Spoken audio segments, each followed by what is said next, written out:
सावन के महीने के 5 सोमवार की महिमा क्या होती है, तो कहा अगर 5 सोमवार सावन के महीने में पड़ जाते हैं तो शिव पंचायत का पूरा पुण्य एक शंकर पर जल चढ़ाने से पूरा फल प्राप्त हो जाता है। शिव पंचायत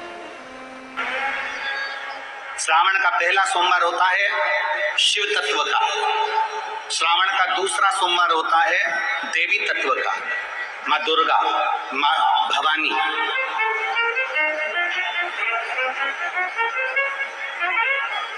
आप लोगों ने शिव पंचायत शिव महापुराण की कथा पहले बातचीत आप लोगों ने सुनी होगी, उसमें शिव पंचायत का वर्णन करा था। 5 देव,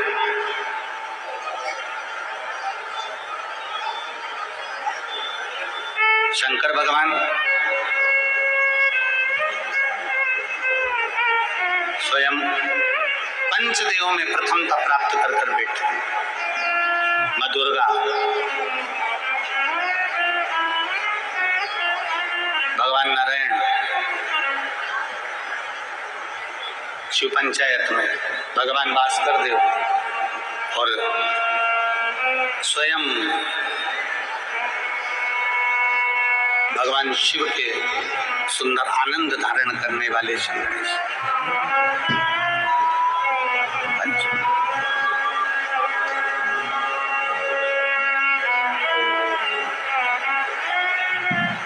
अब प्रथम में शिव, दुर्गा, नारायण, भास्कर देव, गणेश जी, ये सब भगवान शिव की पंचायत के अंतर्गत विराजमान होते हैं और ये 5 सोमवार का फल हमें प्रदान करते हैं।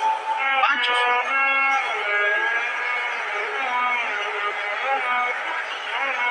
एक सोमवार की महत्वता है। कोई तुमसे कह दे कि तुमने 16 सोमवार करे हैं, 16 सोमवार करने में कोई ऐसे ही हो गए क्या 16 सोमवार? जरा पूछो किसी माँ से, किसी बेटी से, किसी भाई से कि उसके 16 सोमवार उसने कैसे करे होंगे। कुछ खाना ना पीना, थूक भी नहीं निकल सकते, सवेरे से लेकर शाम तक इंतजार करना, शाम के समय शिवलिंग का निर्माण कर कर पूजन करना, फिर वो प्रसाद का जो हिस्सा आप लोग बनाते हो शिव जी को समर्पित करते हो, चाहे बेलपत्र, मिश्री या वो चूरमा,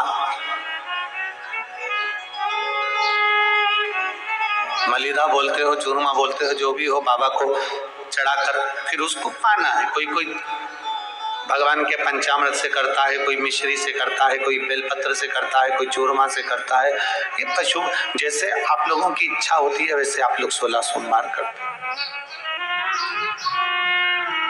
और जिसने करे होंगे ना उसको मालूम होगा, और आप में भी कहीं ना कहीं कोई ना कोई जीजी मेरी ऐसी बैठी होगी जिसने 16 सोमवार करे होंगे। करे आप लोगों ने किसी ने? अरे बहुत सारे बैठे हो, रखो रखो रखो। अब उनसे अगर कोई पूछे कि जीजी तुमने 16 सोमवार करे तो कैसे करे, उसने कितना कितना बल लगाया।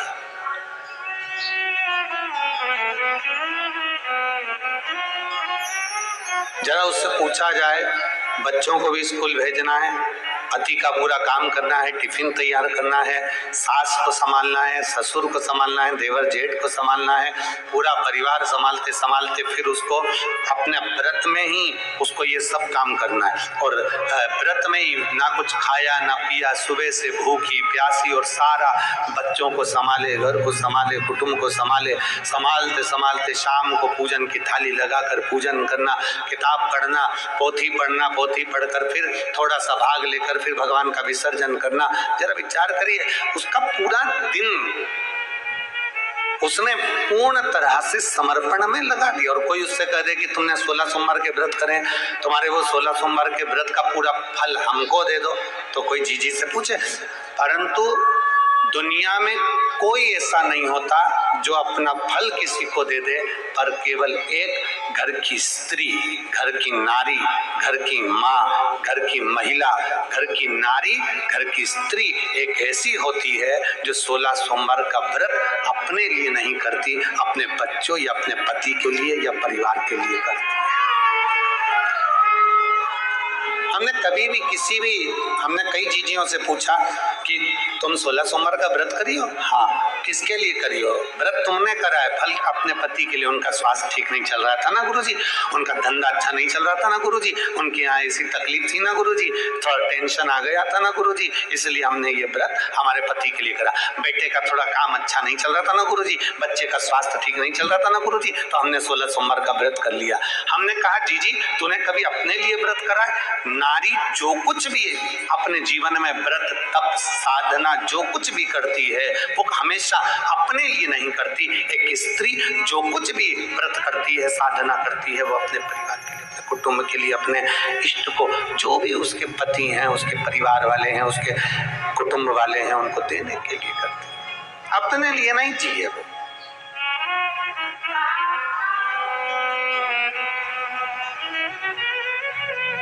उसने जो दिया वो सबके लिए।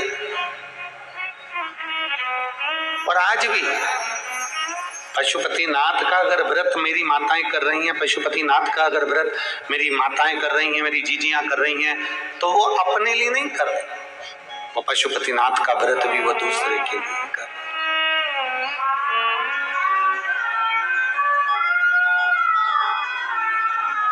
और शंभु शरणे पड़ी मांगू घड़ी दुख काटो दया करी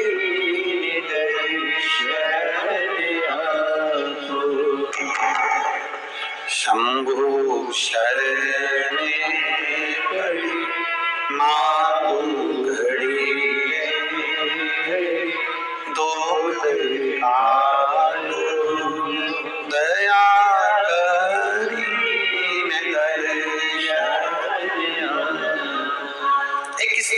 एक नारी व्रत साधना भी कर रही है तो दूसरों के लिए,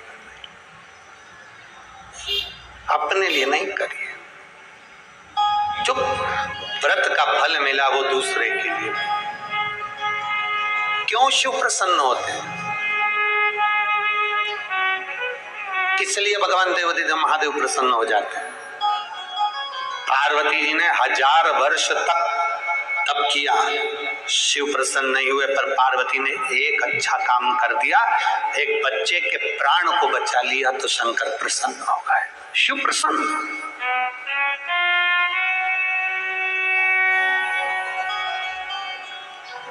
और एक माँ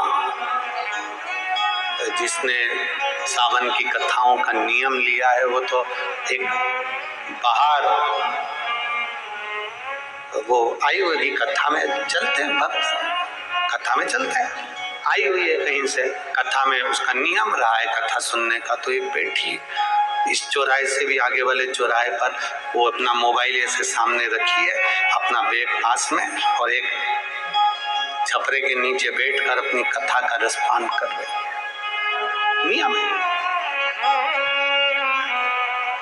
जब हमारे बच्चों ने हमको बताया तो हमने उनसे कहा कि उसको बोलो कि अपने घर चले जाओ आगे, जब नया रायपुर में कथा है 12 तारीख से 16 तारीख तक 5 दिवसीय, 1 बजे से 4 बजे तक, तब उसको सुनना। का नहीं, कथा राजनांदगांव में हो रही है तो हम राजनांदगांव में ही सुनेंगे, हम वहीं बैठ के सुनेंगे। कितना भाव है लोगों का, विश्वास के साथ लोग कथा श्रवण करते, और विश्वास के साथ कथा सुनते हैं तभी तो ये विश्वास फलता है। एक पत्र देखिए,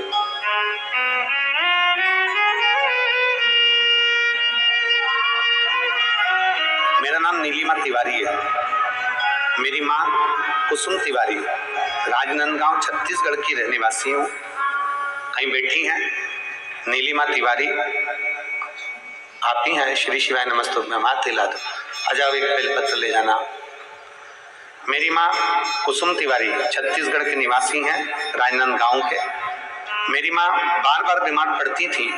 हम सब भाई बहनों ने सोचा कि माँ की बीमारी का पता तो लगाएं, आखिर तकलीफ क्या है। तभी हम लोगों ने राजनांदगांव के डॉक्टरों को दिखाया, तब डॉक्टर ने सोनोग्राफी कराने को कहा। उसके बाद सोनोग्राफी की रिपोर्ट आई, तब डॉक्टरों ने मम्मी के बच्चेदानी में इन्फेक्शन बताया। तब डॉक्टर ने रायपुर के लिए हमको रिफर कर दिया। हम रायपुर के मेकाहारा हॉस्पिटल में लेकर पहुंचे। वहां के डॉक्टरों को दिखाया तो डॉक्टरों ने मम्मी का रिपोर्ट देखा और फिर बहुत सारी जांचें करी। जब बहुत सारी जांचें करी तब उनको 3rd स्टेज का कैंसर बताया गया। जब 3rd स्टेज का कैंसर बताया, डॉक्टरों ने इलाज चालू करा, पर माँ की हालत और ज्यादा ढील होते चली गई, ठीक नहीं हो पा रही। डॉक्टरों ने कहा कि हमको लगता है कि ये 3rd स्टेज का कैंसर नहीं, ये 4th स्टेज का कैंसर है, इनकी सेवा ही बस बची है, वो कर सकते हो। इलाज में बहुत देरी हो गई है, अब ये संभल पाना बहुत कठिन है। डॉक्टरों ने कह दिया कि थोड़ी सी दवाई ले लो और इनकी सेवा करो, इनको घर ले जाओ। ज्यादा से ज्यादा 2 महीना, 3 महीना, 4 महीने से ज्यादा नहीं गए। हम बाबा का क्या गुणगान करें गुरुदेव।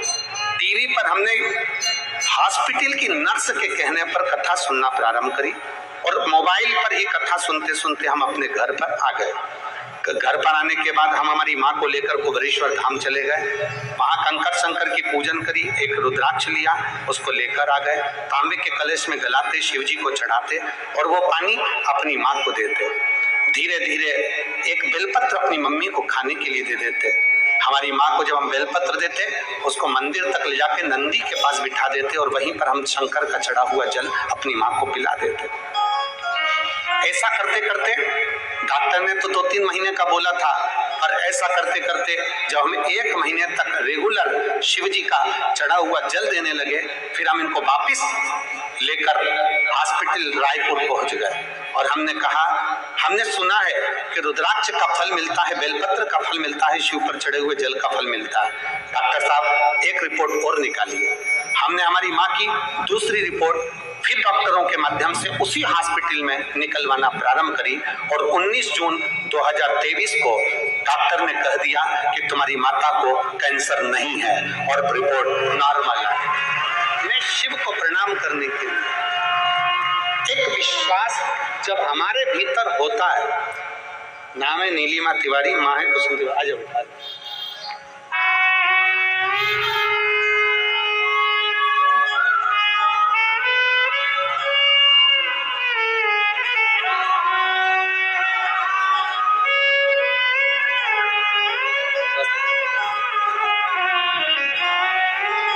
एक विश्वास अपने भीतर जागृत करना।